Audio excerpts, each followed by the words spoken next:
is no place to escape to. This is the last podcast. On the left. Side stories. That's when the cannibalism started. Side stories. Yes.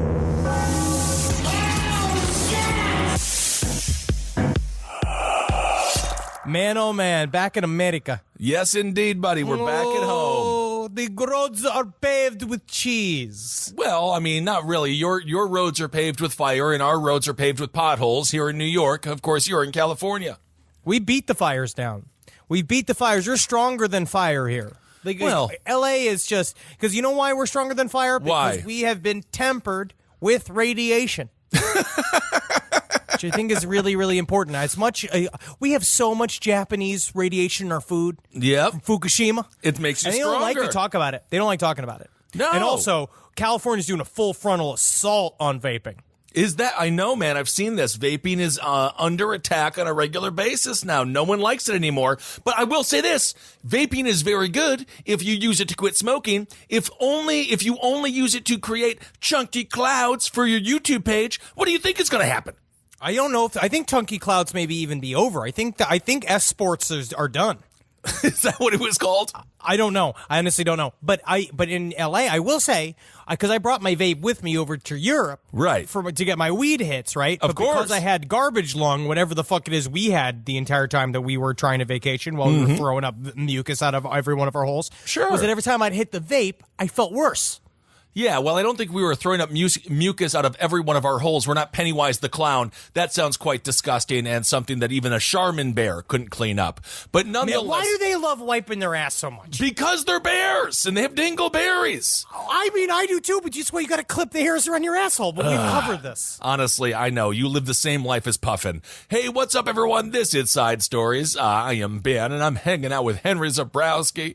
And fucking are. Yes, we are, and we are fresh off the European tour, feeling revived, rejuvenated, regrouped entirely. In no way are our brains still total mush. I would say they're stronger than ever before. Stronger than ever. You know what's helped with that? Adding weed back in my fucking diet. Yeah, I really buddy, missed it. You went a good 3 weeks without weed, and I have to say, I mean, other than your little weed vape hitter, which I had a couple of hits off of, and I know for a fact there wasn't that much weed in there, but I had a lot of edibles. You had a lot of edibles, so you were okay. Yeah. And Yeah. I'm not addicted. No, you're not addicted, although Henry did keep his edibles. Henry did keep his edibles very close to his gut. He refused to give me multiple edibles on multiple times because I'd be like, Henry, oh, you have edibles? Because I would always forget that you had them because I do my drinking. And then you'd be like, yeah, I have edibles. I'll give you some later. And then you know what? You never gave me any. I had to squirrel them away. But I did give you one a couple times also because I kept leaving them in the room. They all smell. Also, my problem is that I had a bunch of cologne on and I accidentally sprayed it inside the bag, so all the edibles actually tasted like cologne halfway through. The classiest Italian around. You know what is nice? It's nice to be back in America because it's been such a slow news week. There's just so little going on. Nothing's going on. It's just a nice, quiet. Just being able to get back into America, just slow roll it. The government isn't consuming itself. There's no massive or rip-roaring scandals to talk about because I want to say that it's time for the seas to part for what I want to say is the single best news story that I have read in the many years. How long have we been doing? We've actually been doing Side Stories about a year and a half. Yeah, this is our baby podcast. We've been doing podcast entirely for about 11 years. This is still our newbie. This is our little toddler learning to walk and learning to talk. But this story that Henry is mentioning is a true horror film come to life, and I think that this made we probably got this email to us about as much as we got emails about bear sausage, and bear sausage was the number one email for a long time, although I believe this story now may have just beat it out. I am so in love with this story. Now, this comes from the Staten Island Rag, New York Post. Oh, you're going with the Post. I got the Daily Mail version. So I'll do the across the ponds version. All right. Mom claims fake child she adopted bragged about plans to kill her. Woo! Now, this is a real story of a woman and a couple that adopted a child from Ukraine. I believe that they were told was 6 years old. And it turns out or according to the mother, this was a secret 22-year-old Ukrainian spy. Whoa! Right? I'm going to go as far as call her a spy. Wow! That she faked being a 6-year-old with dwarfism, and she was just a 22-year-old with dwarfism. It's proportional dwarfism. It is proportional dwarfism now. And she was planning on murdering the entire family and told them about it again and again, to the point where they were so afraid of her that they rented an apartment for her to live in alone. And then the whole family moved to Canada. Yes, indeed. It's Christine Barnett and Michael Barnett. She is 45. He is 43. They are now divorced, which is just a, if you really want to know how difficult it was to raise this Ukrainian, perhaps 22-year-old person who has dwarfism, it cost them their marriage. Christine Barnett, she went on the news, and she was like mother of the decade because she wrote a book. Yes, she wrote a book. She has autistic children. Yes. If you read this, because I mean, it's so beautiful. It's so beautiful. It doesn't happen like this all the time. Christine Barnett wrote a book called The Spark, which was, I'm going to say, a pat on the back so hard I can't believe she could still stand up straight. Yes, indeed. It was a book about how, and a very inspirational book. Yes. About searching for the spark inside of a child, which Michael Jackson was trying to do. He used to call it playing the telescope game, where he thought if you look deep enough in a kid's butthole, you could see the light at the other end. Oh, which he called the spark. I think that's inappropriate, Henry. It is inappropriate. But Christine Barnett, she basically said this. She led her son. I forgot the son's name. Son's was diagnosed as autistic. Now is a physics phenom. Went on to write his first college dissertation at the age of 12, and so she became a very famous mom. And she ended up on Dateline in 2012, where you can actually see footage of the whole family, including their new Ukrainian adoptee, formerly known as Natalia.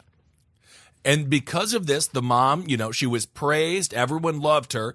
In their defense, she does seem like a great mother. It seems as if they were trying to do something super good. They were trying to help out this baby. They saw a picture of her. They knew that she was in need of help. And they said, you can come into our home and we will take care of you forever. They did not realize, however, that this baby was going to attempt to do things to them that are, again, straight out of the horror film Orphan. Evidently, at one point, Natalia attempted to push her mother into an electric fence, to which her mother was like, you're a strong 6-year-old, aren't you? Yep. She would make statements and draw pictures saying she wanted to kill the family members, roll them up in a blanket, put them in the backyard. The members of the family would wake up to find her hovering above the bed. Yes. With the knife in her hands, right? This is one story. They had to hide the knives from her. They said the mother, again, this is all coming from the mother. Yes. Completely. I rewatched Orphan last night. It's incredible. It is word for word the movie Orphan. Yes, it is. The mother saw her putting chemicals, bleach, Windex in her coffee. And the mother asks, what are you doing? And then the daughter says, I am trying to poison you. Daughter didn't have an accent. Family had Ukrainian friends who tried to speak to her in Ukrainian. She could not understand. And the piece de resistance of this whole story was that how the mom first understood that Natalia was not 6 years old is that when she went to bathe her in the bathtub and discovered that she had full on pubic hair. Yes. She had periods. And she says she has adult teeth, which I don't know how you know without being a vet. Or a doctor, yes. I mean, but yes. But I don't know how you know that. So, but now, all right, so all of this shit is happening, and this happened so intensely. This happened so intensely that they moved her into an apartment. Right. And then everybody left the country. But now the husband is saying, there's a lot of disinformation here. There's a lot of stuff confusion going on here. Because the husband's saying, she is indeed a girl. My wife is lying. The two of them are fighting. There is one doctor test said that the kid had a bone density of someone over the age of 18, or like some weird test. That's how they got her name. She got her age legally changed. Right. To 22 years old. which is again after the fact, before they even moved out. They did all of this shit. It is very, very confusing. Well, also what's going on here with Natalia, the young girl, she was in psychiatric wards her entire childhood, or what we call her childhood. So we do know for a fact that doctors have confirmed she was suffering from severe psychological illness, only diagnosed in adults. So it seems like this young girl truly is a 22-year-old suffering from dwarfism that moved into somebody's house, which, you know what? Rent is very, very high. And if you can find a way to move in with a home, if you can find a way to move in with a family, you know what? You kind of got to do it, because rent prices aren't going down. She found a way in, and I give her a lot of credit for that. If I am her, I would say, cool it on the trying to kill the family. You got a good thing going. You're 6 years old. They're feeding you nonstop. You're getting baths. I mean, Henry, when was the last time someone bathed you? I mean, this does not happen. This does not happen. I mean, I ask for it. Yeah, you got to ask for it, and oftentimes you got to pay for it. So yes, that's how it goes. Yeah, I'm not when you get my Woody Allen bath. Yes, the Woody Allen treatment at the spa. But the thing is that if you did see me when I probably got pubic hair around the age of 8 or 9. Right, and I had full back hair at that point too. So unless you viewed me as some form of Asian vampire, which are often viewed as entirely covered in hair, you could have maybe seen me at 6 years old. I probably had a couple of Popeye curlies going on down there while you were watching me. I don't think so, buddy. Not at 6 years old. No, you don't have any at 6. That's the whole thing. That's the whole point of puberty. You don't have any pubic hair until you hit puberty. See, the first time that they felt that something was weird with Natalia is that they took her, when they first got her, she said she was very, very nervous, and she had a hard time walking. And she was like, but she didn't understand, because nothing in their paperwork said when they first got her saying that she'd have a hard time walking. Now, after the next couple of days, they showered Natalia with attention. They took her to Disney World, and eventually they took her to the beach for the very first time and said, the boys, they all rushed into the water. All of her sons, they rushed in the water. And Natalia, she wanted to be carried because she said she was having a hard time with her legs. And so we were like, no, you just wait a few minutes and we'll get to you. They turn around, they look back, and she's full on sprinting to the water, just fucking playing and jumping, playing volleyball. So like, okay, she hated toys. They found her smoking a cigarette. I mean, you can't make it up. Also, the mother story. The mother also says she would jump out of moving cars, she would smear blood on mirrors, and she was doing things that you could never imagine a little child to do. For some reason, I feel like between the pubic hairs and the smoking of cigarettes, it's a 22-year-old, if not a 48-year-old bar manager.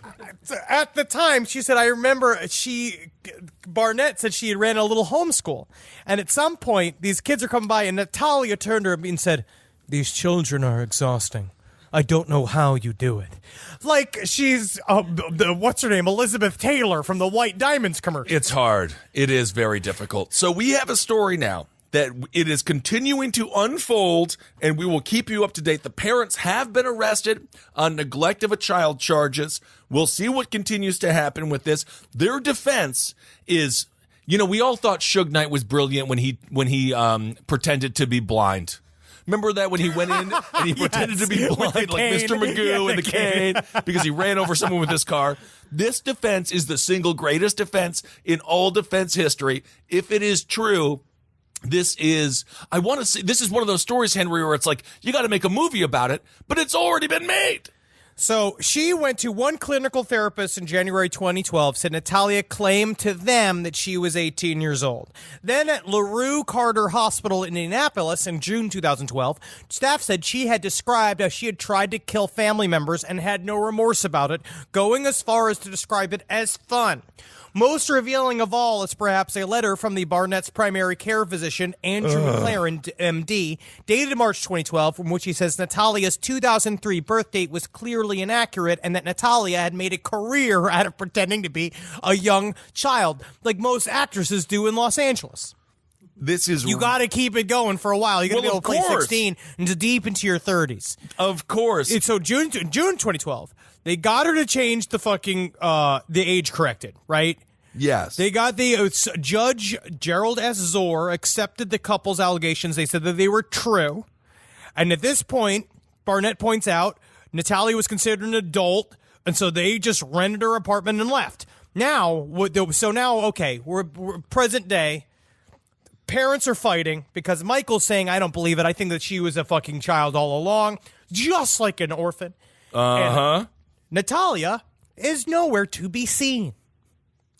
There it is. All right. It is like the end of a Friday the 13th movie. It is completely and utterly insane. They thought that they had handled the problem. They were like, no, don't worry, she's contained now. And now she's on the loose. So as of September 11th, and this was in 2013, there was a doctor who did a skeletal sort of like test on her. And he said that she was 11 years old. So the whole thing is really, you know what I'm going to say? Up for debate. It is up for debate. She said, I've been taking care of you here as an adult. Because she had all of the shit. Natalia had food stamps. She was like, got Social Security all hooked up. So even if all right, let's play devil's advocate here. Okay. And say, by 2013, because this is all 4 years later, I don't really know why the charges are coming out now. I don't know why it took so long. But, so, even if she was still a baby, right? It's child, and all of this is wrong. A landlord still put her in an apartment, and she still filled out paperwork to go and to get the food stamps, to get the Social Security. So it's all working out. This is like Richie Rich. Yes. She's living like home alone, but it's more like home left alone. That's Home absolutely made alone? it. And records are not publicly available yet, but Daily Mail TV has established that a judge ordered a fresh hearing to establish Natalia's age, with Michael Barnett and a number of experts giving evidence. This is according to the attorney. He said, Natalia was living on her own and a couple wanted to become her guardian. Thinking she was still a child, the couple tried to overturn the 2012 results. Whoa, flipping them. She's flipping them. This time the hearing was even more in-depth. Not only did the judge look at medical reports and other documents, but witnesses came before the court to explain why they were certain that Natalia had been 22. So She said her favorite show was Dateline. Of course, why wouldn't it be? So this story is absolutely, completely insane, and maybe this is the tale of a mother who saw someone that she figured she could maybe flip and make into... Okay, this is it. So is it possible that Christine Barnett, who is very possible a victim in this story as well, but is it possible she saw Natalia and was like, I'm already mother of the year because I took care of my autistic child, and now he is like gold. He is a golden boy. He's crushing it, right? Yeah, he's crushing it. Dude, everything he did, that's my fucking top tier. My fucking top. That's it. Got the first draft card. He's fucking right there. Christine meets this girl.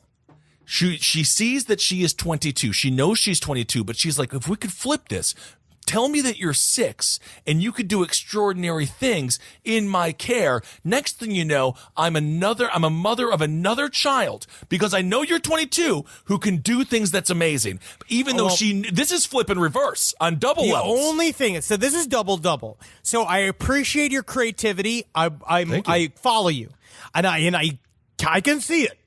I can see it. My main pushback would be is that it'd be different if she was physically capable. Because what I would do is with the 22-year-old masquerading as a 6-year-old, you know where I'd put her? Directly into competition for the Olympics. Where you go, you get her trained now. Well, she's young. Well, she's stronger, bigger than the other fucking 6-year-olds. Get her making gains early. She'd be able to dominate in the paint as soon as she arrived. That's how you flip it. But there's not 6-year-olds in the Olympics. I don't know. Well, that's the problem. I mean, honestly, how do kids learn how to luge? I think you just have to throw them down a slide a bunch. But if you got this 6-year-old to just go on like what are all those kids shows where it's like kids say the darndest things, and then she like cooks a full pierogi dinner.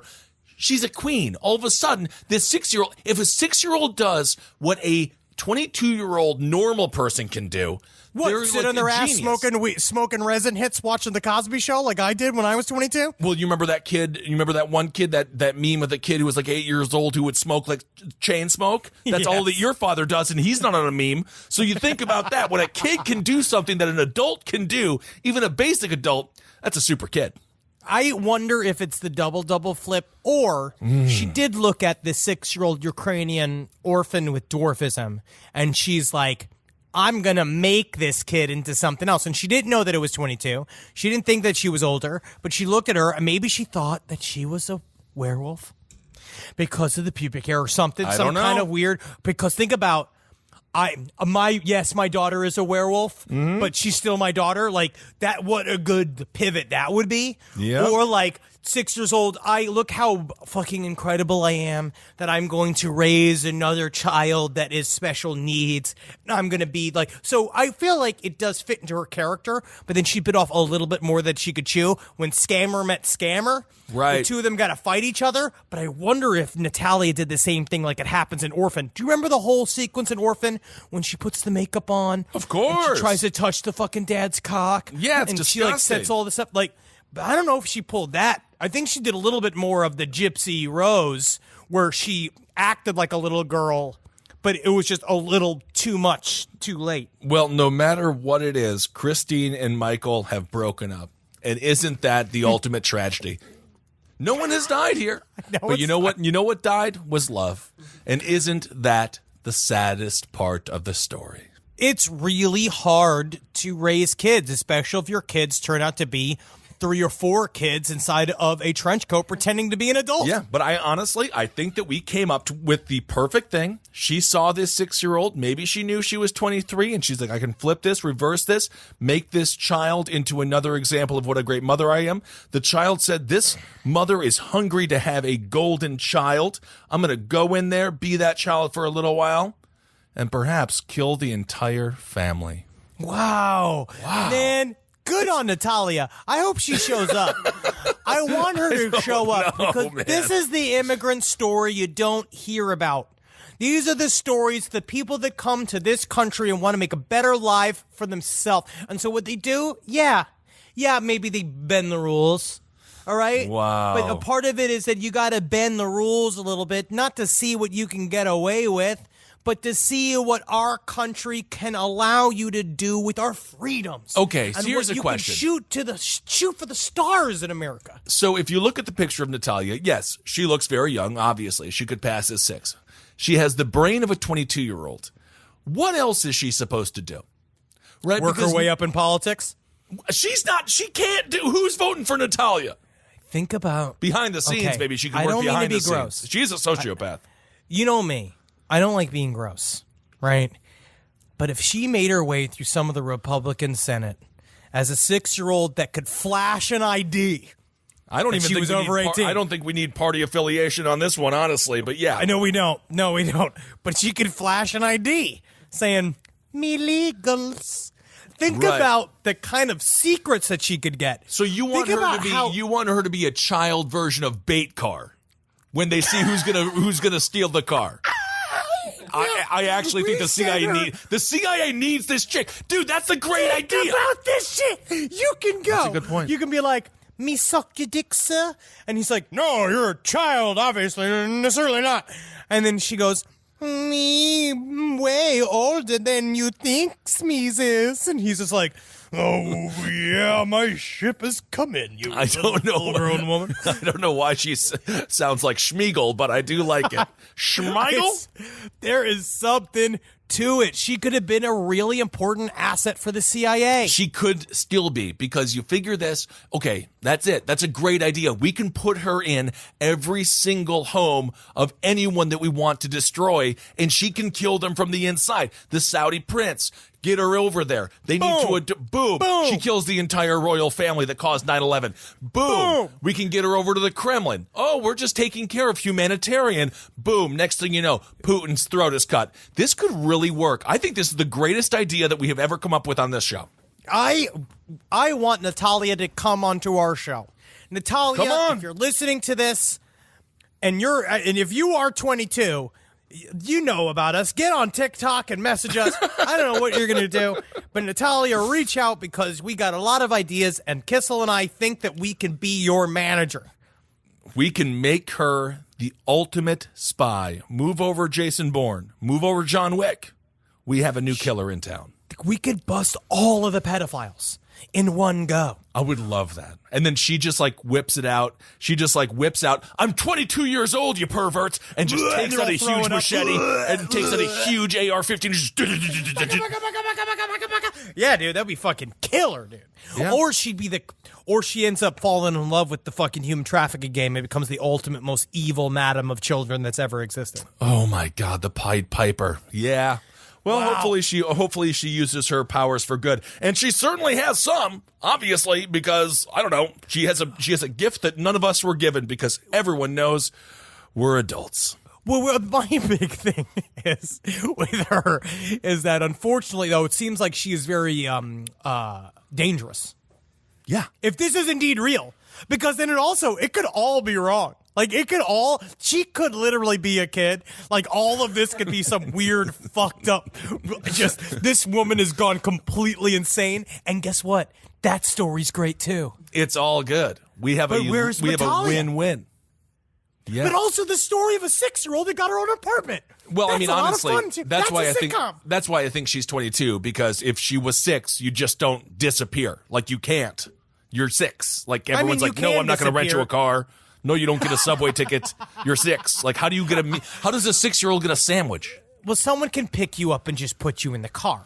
But how do you live as an adult, as a 6-year-old, pretending to be an adult in an apartment alone? She lasted for a couple of months. Yeah, it's not Richie Rich, and her mother said that she would jump out of moving cars. You can't kidnap the unkidnappable.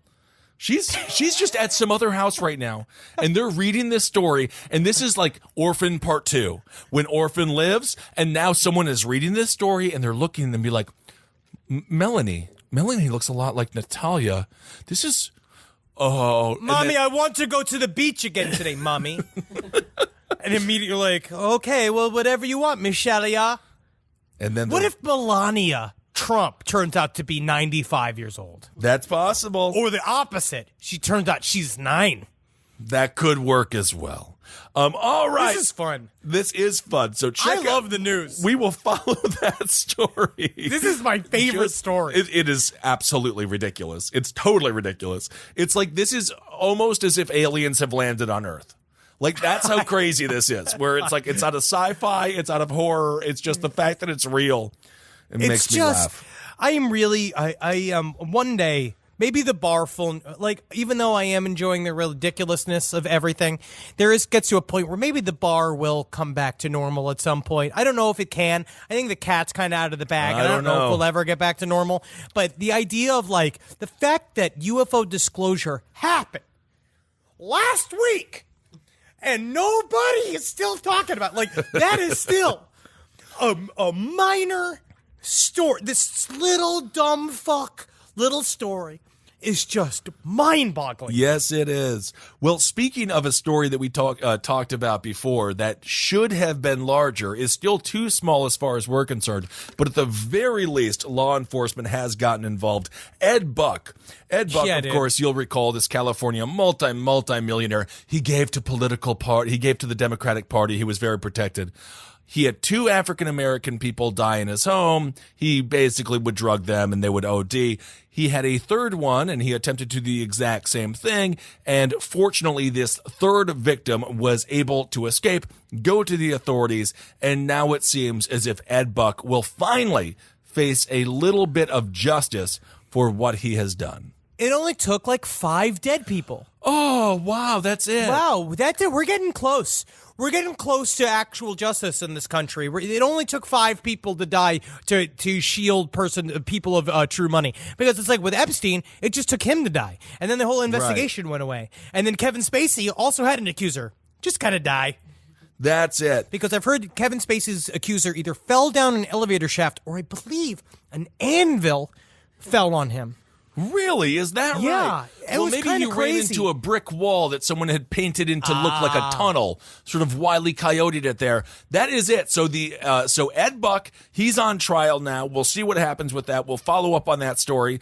Our show was the only one, to my knowledge, that really even talked about it. And then we also have the strange, unsolved death of the Kevin Spacey accuser, who is no longer with us. If this was political, of course, this would reek of Mark Rich and all the other conspiracy theory minded people. No way. Who talk about No political, way, buddy. People who are connected politically who end up dying or suicided, whatever. Even that though may it's be. not like Hollywood is a direct mouthpiece of the government, and they're actually conversely serving the government in many ways by creating a fake opposition, even though the money is coming from bank accounts on either side that are all connected to one big slush fund. It's almost like there's a cabal of many rich people and giant corporations that have no political identity whatsoever, except are probably secretly building starships that they will leave our dying planet with at some point in the next 20 years. I've seen some of these pictures from Mars. They can have it. If conveyed, I'm serious. I'm like, every time I see one of these planets, I'm like, I don't know.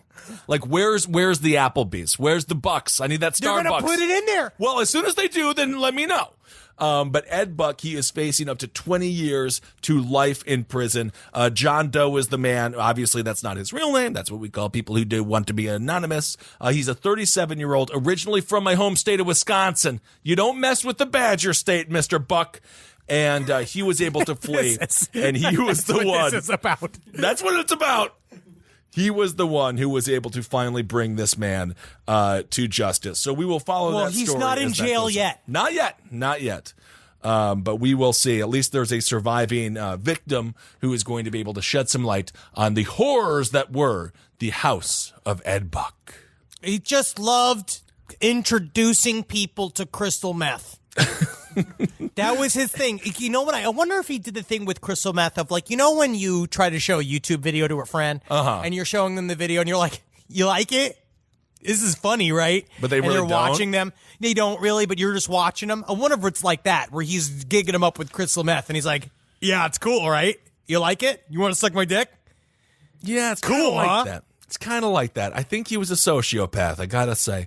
And, Well, yeah, so are people that stare at you waiting for your reaction to this YouTube video that they hold to be so precious to them. This is why I don't show anyone anything that I like. That's why Marcus and Just you and I watch. bonded, because we can watch things together. I watch good wholesome videos and then some things online Sometimes. because I want to know what humanity looks like at its worst. I watch a lot of, recently I've been finding myself watching a lot of cringe videos, but it does get to be a little difficult. Like people being embarrassed. People saying embarrassing things. Yeah, that makes me feel. I guess that's the whole point of the cringe. That thing. is sort It makes of me the feel point. Bad. It just like makes I me feel don't sad really for like everyone. I don't do it all the time, Yeah. but sometimes it's fun. Rise from your grave. Rise from your grave. Do you want to talk about this at all, Henry? This is kind of in your neck of the woods. It's newer news to me, but maybe you knew about it. So Jared Leto of My So-Called Life, he has a cult? What the hell is going on with all this? Is this real? You have the article, because when it comes to him, I have a little bit of because Natalie knew him from back in the day. Okay. So Natalie has a couple of stories about him that show that he's just, he's a pain in the ass, right? Right. So he does really appreciate his own work quite Yes. a bit. And he loves his band. He's like one of those guys where he's like kind of like Billy Bob Thornton, where he's like, I'm a musician first. We're like, oh yeah, what's the name of your band? What instrument do you Well, play? 30 Seconds to Mars is a fairly famous band, but on their website they have their Camp Mars stuff, and they have T-shirts that like they say, yes, this is a cult. And you have all these pictures of him with long hair, and evidently he offered for $2,000 you can go to an island and hang out with him and the band, and you can get like a private room, and I guess they have sex with you. I don't know what they do. Is this the making of like a future Keith Rainier? See, I have a couple of people will send me like evidence of new cults popping up, and I think they're interesting because now much like what happened with serial killers of the last couple of years, where it seems like, true crime's moving to its move to quote unquote mainstream attention, Right, blah, blah, right. blah. Same thing with interest in cults, is that for me, I look at that and I was like, he had a talk with his team about branding. All of this, and I'm not talking about Rainier actual branding. I'm talking about commercial branding. Okay. Where he looked at this stuff and he has incorporated the word cult into him selling his own fucking brand, and he's trying to be tongue-in-cheek about it. And there are people that also, and I've seen a lot of people, there was this one, an internet cult, I can't remember the chick's name, but she's doing this sort of like, it's like a sexy cult there, where she does a lot of weird porno videos, but she has church every Sunday. She's LA based, but she again openly says this is a cult. Like that's her whole Right. thing. It's that being ultimate. Now the new thing within cults is to be ultra transparent about the relationship of you to the cult leader, quote unquote. But isn't that how it begins? It always starts as kind of a lark. Even when it comes to like LRH, and even when it comes to, we're talking about now, obviously Joseph Smith, he was just a sci-fi dude. LRH also a sci-fi dude. It's But like they don't acknowledge that that it is cult. They don't acknowledge that they are cults. They say that they are spiritual groups. Where Joseph Smith was very sincere about his he was very sincere about his religion and his prophecies. I believe that he was specifically creating a group of people to support himself, and then he began to believe in his own horseshit. Right. But they never break character in front of their people and say this is a cult. Right. Nowadays, in the fucking post modern era, Right. now it's almost like, you see, we're coming out and telling everybody we're a cult. So it's like, well, you're getting yourself involved in. It's like super cute in a way that it's not cute. But it seems to me, and obviously I don't know how anyone on earth would follow Jared Leto. Yes, I loved My So-Called Life, but let's be honest. All the good work he did in that television series on MTV for 2 years was erased with his Joker performance. His Joker was the worst Joker in the history of all Jokers. It was pathetic. A waste. It was a total It was a waste. waste. But at some point, all of these people who are truly following him, as soon as you start inviting people to an island, what's the classic saying? Never go to a second location. As soon as you start inviting people to an island, this guy is in way over his head. Because I agree with you. If it is marketing, he's playing with fire that he has no idea how hot that flame is. I think that's a lot of what people are dealing with nowadays. They don't really understand what they're saying when they call themselves a cult. Right. I don't think they understand what they're supporting when they say that. Like it's some kind of like don't think you understand how abusive the relationship of cult leader to cult follower is. Right. But I think it's a great opportunity to say, last podcast left is trying to put together a cruise. We really want you guys to come with us on a boat for several days and spend a lot of money. But yeah, it's weird, right? Because we've now seen several of our friends that have these go away like vacation packages. They have all this kind of shit where they talk with their fans. Yeah, but we're going to be talking we're going to be talking about serial killers and true crime and telling jokes, and like at no point we're going to be getting like, drunk, Kissel. Oh, you yes, and I are going to be hosting a trivia night where we're just going to sit in a cordoned off area with a microphone and drink on stools until we fall asleep. I can't wait. But yes, but these people, it seems like Jared Leto is really leaning into this thing. And why is it? Why do you have to? Because I know he's an actor, so he just shadows. He's not like a real human being. But why did you do the long hair with the beard? Do you have to look like that? It's just cliche. He just thinks he looks sexy, I think. I think that it is a good look on him. Technically, he's a very handsome man. Of course he is. I'm not going to take that away from him. He's very, very attractive. And he's got the good hair for it. He looks like Jonathan Van Ness, but rugged. I guess You know what I mean? And so he's got that. And I think Jonathan Van Ness is very attractive. I think got a good look. I think that I do appreciate it. If I look like that, I'd look like Philip Seymour Hoffman from Boogie Nights. Which is also a great look. It's fine. He's cool. But look at the Jeremy Renner app.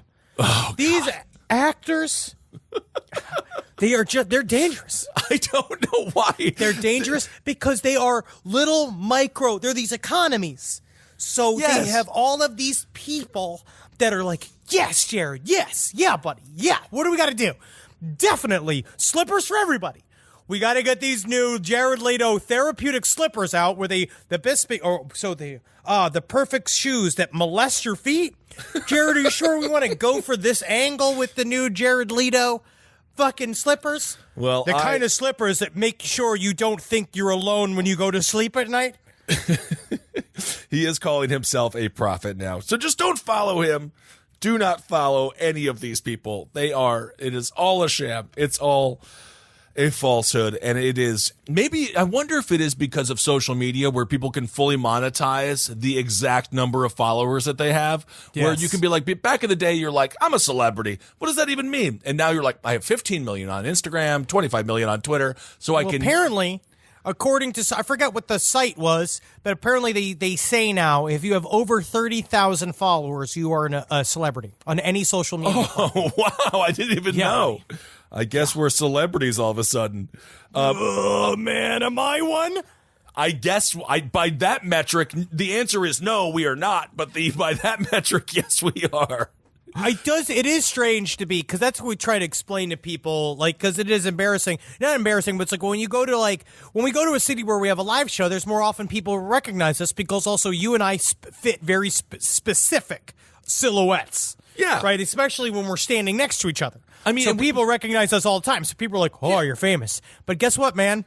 Ain't nobody fucking knows me out of here. No, when I mean, I'm home. I probably get maybe like 4 or 5, I would say 3 to 5 times a day. Someone would be like, hail yourself walking down the streets. Yeah, it's nice. You're in New York, though. And in New York, the thing is, if you're truly famous, you can't walk down the streets. Like if you're truly, there are so few truly famous people out there that exist. Like we love you and we love our audience.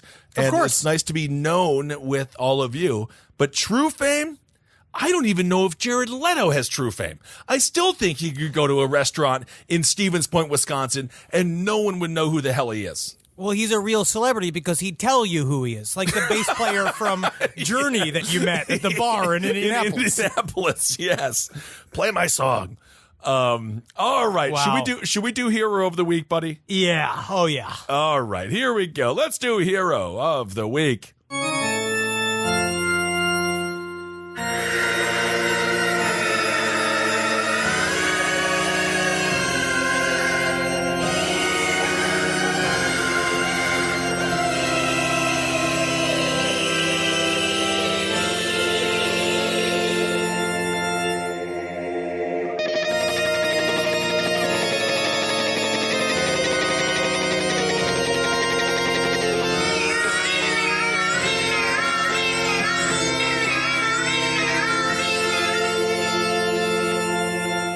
And this week's Hero of the Week, now Henry and I have a different hero, so I want to do this chick who bit off the testicles of this camel. I think we have to. Let's do this one, and then Henry also loves this story about the man who brought the clown to his meeting when they were going to fire his ass. So really I'll do the like woman bites off the camel's testicles, and Henry can do the one about the dude who brought the clown. So a Louisiana truck stop turned into a real zoo. This is obviously a New York Post story. A chick chomped down on a camel's testicles while trying to retrieve her dog that had scrambled into the camel's den. The showdown between the woman who wasn't identified and Casper the camel, a roadside attraction, happened on Thursday. The woman's husband was tossing treats to the dog under Casper's fence, prompting the pup to crawl inside the enclosure.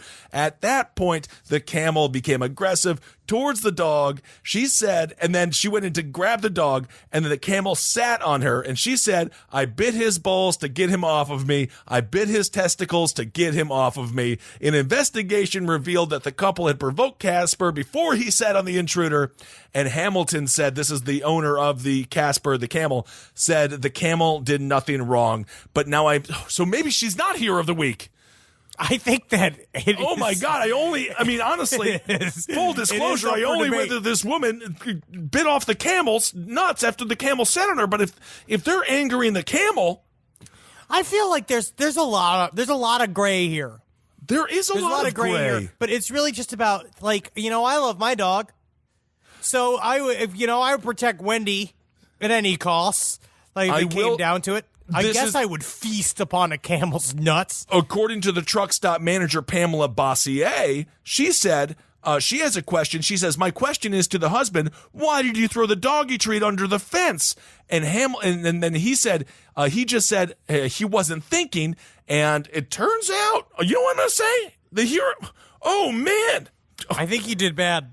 I think you did bad with your choice. I think that I did, because I don't think she is a hero. I think they taunted this camel. They threw the treats under the camel. Then she went in to get the dog. Camel sat on her, and she bit off the nuts of this camel, who's just trying to be a roadside attraction. So I'm going to say the hero of the week is the camel. Wow. Okay. Wow, look at that. I tell you what, I wouldn't want to be intimate with this woman. Because that is an aggressive move. It is. I mean, my aggressive. father taught me very early on that there's no such thing as a fair fight. So he taught me very early on, you got to pull nuts, you got to poke eyes, you got to bite, you got to do what you can do to win. You got to get that W. So, Oh my goodness. Well, I hope the camel is doing okay. It's a roadside well, you're attraction. disgusting, and I wish Kissel, you got to vet these stories. I mean, Because I you read one. already I propped this woman I up. read half of it. I propped her up. I thought she was a hero. She's not a hero. She taunted the camel, and now the camel has no balls. Oh God! Hey, you did this. You got us here. So here's my hero of the week. This goes Josh Thompson, a New Zealander. This comes from The Guardian. New Zealander takes clown to redundancy meeting. For us Americans, that means you're getting fired. Yeah. Josh Thompson hired a clown who reportedly mimed crying as the paperwork was handed over. That's funny. As his emotional support aide. If you think emotional support animals have got out of control, prepare yourself for news of an emotional support clown. An Auckland advertising copywriter brought a clown to his redundancy meeting. New Zealand legally requires employers to allow workers the option of bringing a support person to serious disciplinary meetings, usually relating to an employee's prospective dismissal. So this is brilliant. This is brilliant. So Josh Thompson, who had reportedly been with the company for 5 months, he got this ominous email, and it read, "Bad news. We're having a meeting to discuss your role." Ugh, Right? Yikes! It's really rough. And so Josh Thompson, who is a comedian, he decided that because you got to do this. You got to fucking full scorched earth. Absolutely. I thought it's best to bring in a professional, and so I paid $200 and I hired a clown. The clown, who Thompson refers to as Joe, crafted balloon animals throughout the meeting, including a poodle. His antics were very squeaky. His bosses told the clown to shut up a couple of times. And then it is, according to the Herald, it is further understood that the clown mimed crying when the redundancy paperwork was handed over. There is a picture of the meeting where someone, if you look at this fucking picture. Yeah, it's a great picture. It is just really good where this must have gotten such a fucking crowd around the office when they are just taking pictures of this happening in the sealed room. Good for them. I mean, he got fired. Yes, he did. Well, he's a comedian and shouldn't be in an office anyway. And just lastly, we'll do 3 heroes. A walrus defending her cubs sank a Russian Navy boat in the Arctic Ocean. So that's also a hero. They were messing around. Technically, it was a science boat, and they were probably trying to do something fairly good. But nonetheless, all right, that's heroes of the week this week. And I know, Henry, we got through them. we got through it. Henry, you got some listener letters you want to read?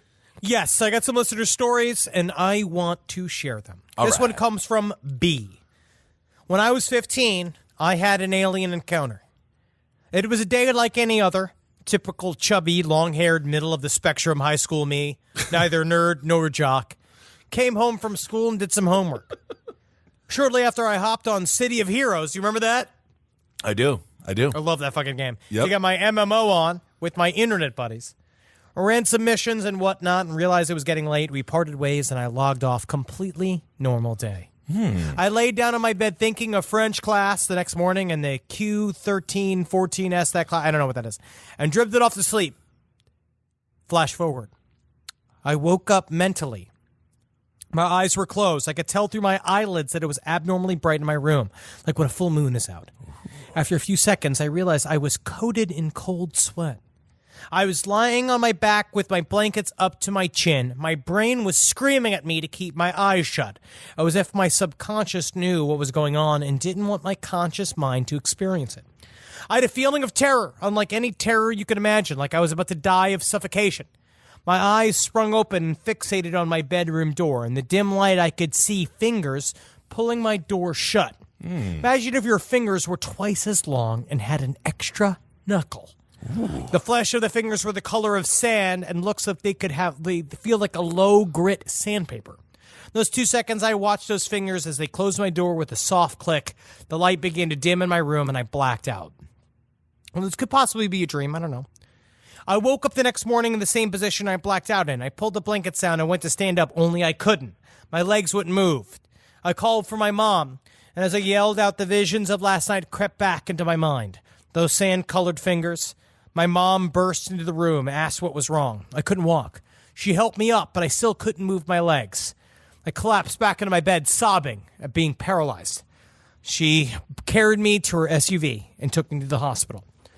They did tests and x-rays and the like on me. Apparently during the night, part of my spine had herniated through a small crescent moon-shaped cut out in the disc of my back. Yes, there is a small crescent-shaped piece of bone missing from a disc in my lower back. At least now there is. The herniation came along with muscle spasms so tight that it caused my entire lower body to stop working. I got a bunch of epidural shots to relieve the spasms and pressure. After an hour or two, I could walk again. Life continued on as usual. This was 15 years ago. And every now and then, I still have muscle spasms and need shots for it. As of yet, I haven't woken up to any more visitors. Ooh, very cool. Seems like sleep paralysis. A very intense version of it. Okay. Now, this was last week. Last week, we had someone sent us the picture of the teratoma that looked like a delicious sausage. Yes. This comes from L. Teratoma formation explained from a cell biologist. This is in regards to the side stories a week or so ago where a listener emailed saying that she had a teratoma removed containing mucous, brain, hair, and teeth. Ben was mystified, asking, "Oh, did this happen? Is it a thought?" Well, is that your impression of me? Yes. Do you want to go back? Do you want to do that? That's your impression of me? Oh no, I'll redo it. Okay. How does this happen? Is it alive? Well, I'm a cell biologist, so maybe I can explain a bit. First off, a teratoma is a tumor, and tumors are cancers that haven't spread yet. In a nutshell, that's me in a nutshell. I'm in a nutshell. Okay, really? Wow, you are nailing this one. I feel really good. What cancer does is it causes a cell to grow uncontrollably and resist being killed by the body. In almost every case, this just causes the cell to grow more copies of itself. So if you have cancer in a lung cell, you just get a tumor filled with lung cells. A teratoma is what happens when a germ cell, an egg or a sperm cell, gets cancerous. Germ cells are different than every other cell. In fact, that they have the recipe to make every kind of cell. So instead of getting a tumor full of one kind of cell, you actually can get brain and hair and teeth and all that good stuff. Now the question, is it alive, is a bit more deep to answer. Yes. Technically, yes, it is alive. But only as much as a tumor is alive. If Ben meant, is it conscious, then probably not. But we'll never know. I love it. I think that it is. I think that it is a 22-year-old with dwarfism. There it is, everyone. Thank you all so much for listening. We do have a few things to get to here. Let's see. Yes. Do we want to request people to write in for our listener pasta episode that we're going to be doing in October?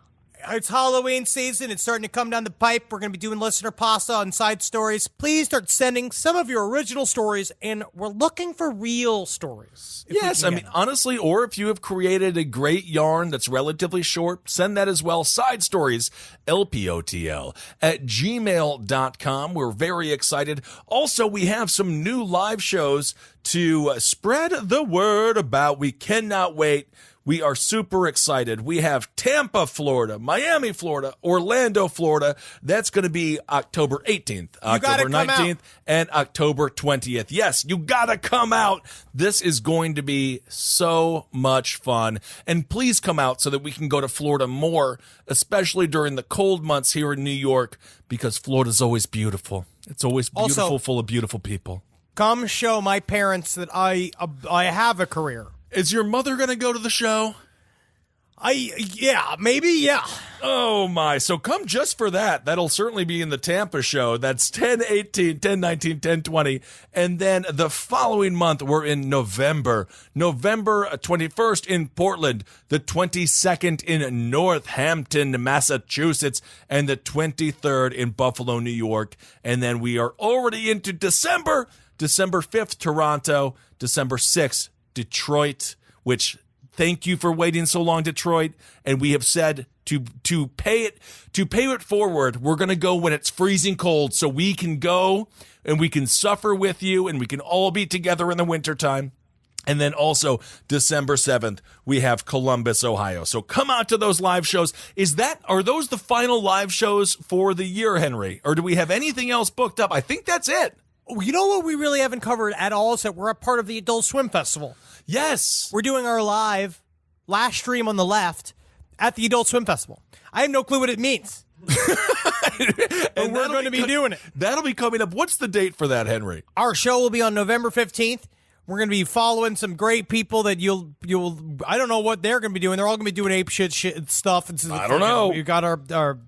We got Eric Andre is going to be doing stuff. There's awesome. a couple of hip hop people that be doing their stuff, and we're really going to fit in, and the kids are going to love it. They're going to love it. November 15th, Adult Swim Festival, last stream on the left. Come and check it out. That's just going to be, it's just going to be ridiculous, stupid, and fun to hang out. So that's all that will be, but it'll be a great time. Also, this is a personal plug. I got to be a part of something I was very excited about. I got to be part of a very serious, for real, UFO documentary called Extraordinary: The Seeding. It's about the hybrid programs that various aliens have run and people that have been a part of it. It is very compelling. And it has got a lot of people that have, it is all testimony from people who believe that they have been used as a part of an extraterrestrial breeding program. And this shit's pretty fucking harrowing. Sweet. But go to extraordinarytheseeding.com and check it out. All right, check that out. Extraordinarytheseeding.com. That sounds super kick-ass. And that's out now. People, do they have to buy it, or is it just free out there? I think you can rent it. And then also, we got one more thing to announce. Side Stories, November 8th. It'll just be Henry and I. Travis Morningstar is going to be with us as well. We might force him onto the stage, despite his desire not to be on stage. Yeah, but that's just going to be a lot of fun. He's going to love it. Yes. He's going to love it. And we really have no idea what we're going to do, but it'll just be us hanging out, and it'll be a wonderful good time. Perhaps I am certain that whatever we say, oh, man, it's going to be planned. Oh, wow, we're going to do so much stuff on this show. Your head's going to flip how organized and how planned and well put together this show's going to be. Well, it will be a wonderful time. And, of course, that's going to be in Washington, D.C., which is one of our favorite places to visit. So make sure you come and hang out with us. We can't wait to see you all. And that's going to be more chill, too. So perhaps afterwards we'll go to a bar, have a couple of beers.